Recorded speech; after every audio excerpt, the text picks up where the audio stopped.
Hi friends, it's great to meet all of you today. Hope all of you are doing fine and all your loved ones are also doing fine. At the outset, our sincere thanks to B.S. Abdul Rahman Institute of Science and Technology and School of Life Sciences for giving us a great opportunity to meet all of you. As you know, we are all passing through a very challenging time, not only at the national level but also internationally. And during this time, it's very relevant to discuss about a topic, disaster management. And it's very important to all of us to know what and how we respond to a disaster. So what's a disaster? Let's go one by one, step by step. So what's a disaster? Disaster is a serious disruption of functioning of a community. It affects the human life, property, environment. And disaster often results in loss of property and people. And quite often, disaster comes unannounced and mostly the community is unprepared. And disasters are classified into natural disasters, man-made disaster. So let's see what are natural disasters and man-made disasters. So natural disasters, as you all know, cyclone, earthquake, landslide, it can be a forest fire, tsunami, all these things comes under natural disasters. And man-made disasters, it can be chemical, it can be nuclear, it can be biological. And apart from this, there can be major accidents, it can be structural collapse or a serial blast. All these can lead into complete disruption of a community. The functioning of that community comes to a standstill, heavy loss of property and the people. So the whole disaster management works on mitigating this loss. Risk reduction is a buzzword. So disaster risk reduction is what United Nations talks about, and disaster mitigation is what is important. And today the science, technology has provided a lot of space for us to plan in advance and being prepared. Let us see how the world around us works on disaster management. So now let us see evolving trends and early warning signs in disaster management. Some of you may be too young when tsunami hit the coast of Tamil Nadu and caused heavy damage to life. The entire coastal Tamil Nadu or Andaman Nicobar was completely devastated. But then today, ever since the tsunami came, there are early warning signs set up not only at the national level but international level also. And cyclones, today our meteorological department, IMD, is so accurate in terms of guiding us, providing us directions when the cyclone would have a landslide and where exactly it would cross and what could be the speed, damage, everything. And when Gaja cyclone hit the coastal Tamil Nadu, the loss of life is very, very minimal. I would say almost less, but then property loss was very high. And similarly, now there is a recent cyclone. So all these forecast, early warning signs helps in early evacuation of the people, vulnerable zones or vulnerable locations, vulnerable community, and save life. But then not all disasters give us this kind of a flexibility of early signs or forecast. There are disasters which do not even give us a time to react. So therefore, let us talk about what as a community we should do and what are the authorities available to guide us state level, national level and international level. Let us first look at what are the key points when handling a disaster. The first one is responding to the disaster. Then comes rescuing the affected people. The second R. Okay, first R is respond. response happens when there is a disaster happens. The government bodies receive their first informations through the community or first responders or the bystanders, we would say the onlookers or the villagers, the community as a whole. The community makes the first call for help to the rescue agencies. In our state, we have 108 emergency medical services, we have dial 100 police, and we have fire and rescue services. So all these agencies get the first call and the response is done. And as community, we as volunteers, all of us can respond to an emergency and a disaster. Once we respond, the second R is rescue the affected people. So how do we rescue? There is a triaging process. It's a very detailed subject, but then we will now talk about triaging in a simple way. Red stands for critical, immediate. Yellow stands for moderate, and green stands for walking wounds, not an emergency. They are safe, and black for dead. So at a disaster site, triaging to be done so that we can save more lives. Once rescue is done, immediate medical relief to be done. Then comes reconstruction, rehabilitation, and rejuvenation. So there are R's. So let's once again say R for response, R for rescue, R for relief, R for reconstruction, R for rehabilitation, R for rejuvenation. Okay, what is reconstruction, rehabilitation, and rejuvenation?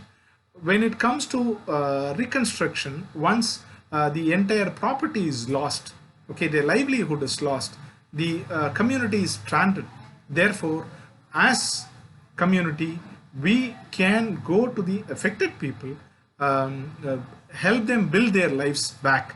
For example, if it's a fishing community, then the boats are their livelihood. And recent Kerala floods, a lot of people across the Wayanad, the hills, became homeless. So home was very essential for them. So building their livelihood, building their resources, and rehabilitate. So those who have lost limbs or lost part of their became disabled, make them get back to their quality of life. So support them with medical assistance and rehabilitation, and bringing them back to their homes and properties, and getting them the quality of life. That's very important. And rejuvenation, psychologically people would certainly get depressed, certainly get affected more. And I would share you an example later part of this presentation. So therefore, post disaster syndrome is also a very important area where we need to rejuvenate them psychologically, bring them back to life, and they should overcome this obstacle. So these are very important criteria. So to sum up once again, respond, rescue, relief, rehabilitate, reconstruction, rejuvenation. So what next? So to do all these response, relief, rescue, all these things, as community, all of us require very good training to handle different types of disasters. We cannot handle all disasters in the same way. Floods are different, landslides are different, chemical disasters are different. Therefore, a very good professional training is essential to handle a disaster. So training is very, very essential to the community. Second, disaster kit. If I tell you something interesting, have you heard of disaster biscuits? Have you heard of disaster water? It is available in Chennai. Suppose an earthquake comes and people are struck inside a building. Assuming a disaster happens for several people are affected, the rescue forces cannot come immediately and rescue everyone together. Therefore, till a help comes, we need to survive. Therefore, disaster biscuits are available.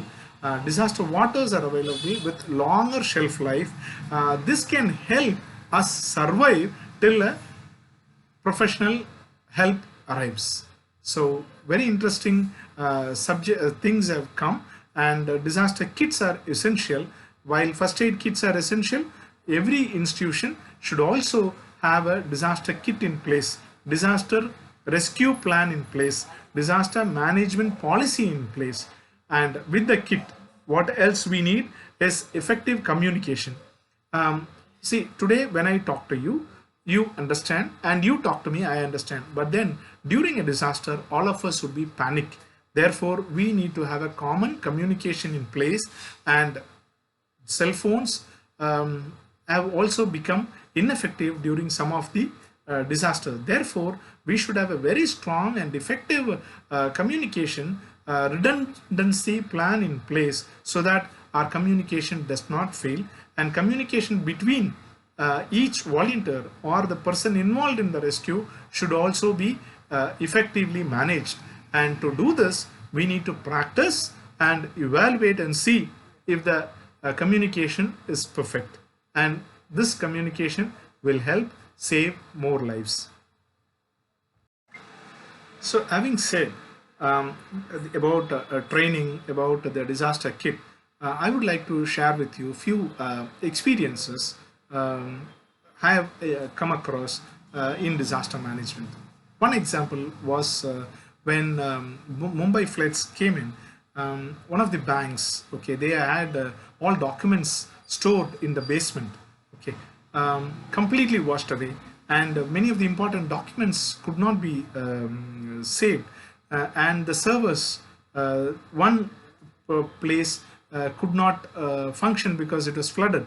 Therefore, the learning from that is you should have disaster recovery site and business continuity plan in place. Now, the same bank has servers across multiple locations. Therefore, if one city gets affected due to any disaster, still they can go without any interruption, or else I would say uninterrupted. And documents are also stored now in digital formats, so that retrieval can be done so easily. Another example I would say is an healthcare facility where they never thought they would be flooded, and when it got flooded, their electricity chamber was completely affected, their oxygen chamber was completely affected, and patients could not get enough support. So such happen, or unprecedented things can happen, or completely unimaginable things can happen during a disaster. Therefore, a proactive plan in place will only help us save more lives. I'd like to share with you a few more examples. This is about Thani cyclone, which hit Kadalur and a part of Nagapattinam district. Thani hit us, the complete power was disrupted, and there was no mobile network. It was, if I remember, December 30, 31st, when salaries were credited, and people who had money in their bank account could not take, because ATMs were not functioning and no power, and hotels were not functioning. Therefore, technology can sometimes get disrupted during a disaster. Therefore, we need to have a fallback option. And when Chennai floods came in, mobile network was completely disrupted. When Varda or the cyclones come, the towers can get disrupted. Therefore, effective communication between the community and the rescue and the authorities is also very, very critical in terms of saving more life. When Gaja came in, the communication also from the southern part to the central part was also disrupted, uprooted completely. Therefore, technology and fuel.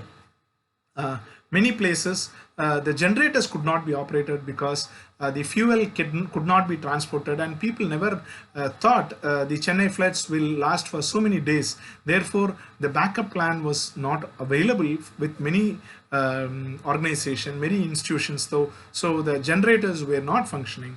And drinking water, when flood happened, everywhere there were water, but then drinking water was a scarce commodity. Therefore, good potable drinking water is also very essential, because quite often you would have observed our water tanks, sumps are on the underground, which gets contaminated during a flood. What will you do? So no drinking water, though the flood everywhere. So this was very evident during Chennai floods. And when we were engaged in a structural collapse, we were continuously rescuing people, but there were no drinking water to quench the thirst. Therefore, as rescuers, it's essential for us to plan sufficient water, food for our rescuers. So training is very important, and to make all these things as part of our plan effectively, we should have continuous mock drill. And once we do the mock drill, let us document before the mock drill as briefing, and post mock drill debriefing and documentation. Document everything. Once we document it, then address the gaps. Okay, all these things can be done even for a small institution, a small community, and to a larger community. But the model is going to be the same.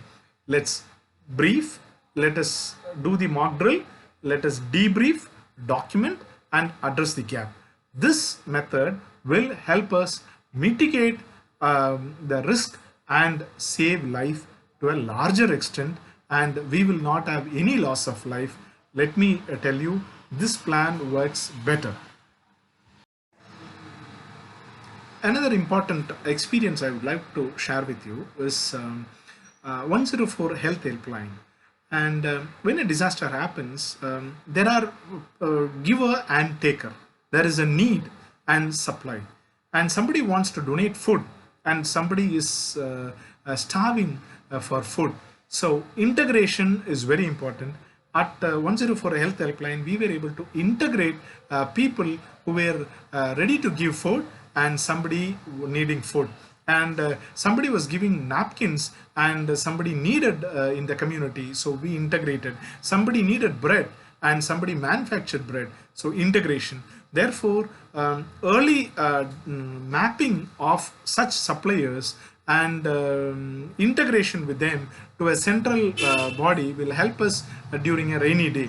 Instead of waiting for the 11th hour and hunting for the resources, we should list down the resources like the food, supplies, and dress materials. Okay, flood completely drenched, and people were shivering with cold. So you need dresses, you need blankets. So it cannot be postponed, because people can get into hypothermia. That's a medical term where the temperature reduces and it can risk a life. So such things are essential. Therefore, integration of resources with the central communication will help save life. And one more important information we would like to share. Today I am able to share with you about the disaster management, because while working for the 108 ambulance services, we were the first to communicate disaster code D. And later part of the presentation, you will also observe a press clip saying 108 works on code D. And today I'm very happy and proud that I was associated with 108 emergency ambulance services for about 108 months, which is 9 years.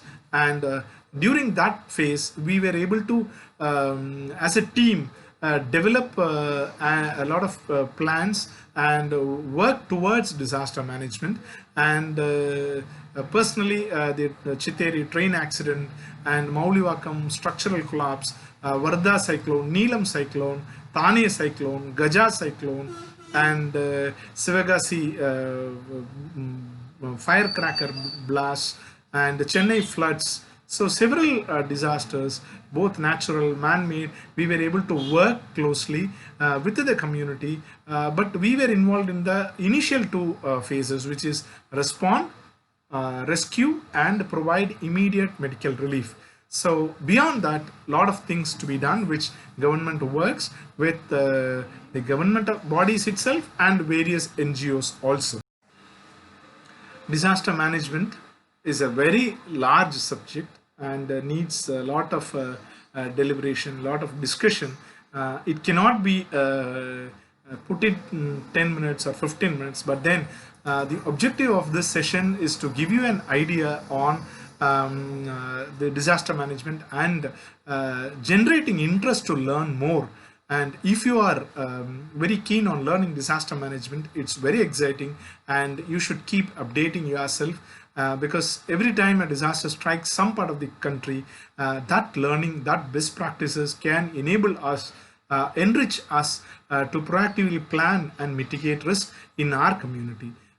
Therefore, as people of life sciences, I would urge you to work towards disaster mitigation, and many innovative products can be brought into disaster management and save more lives. So once again, sincere thanks to Dr. B.S. Abdul Rahman, Institute of Science and Technology and School of Life Sciences, for giving us this opportunity to meet all of you, and wish you all good health and happiness. God bless.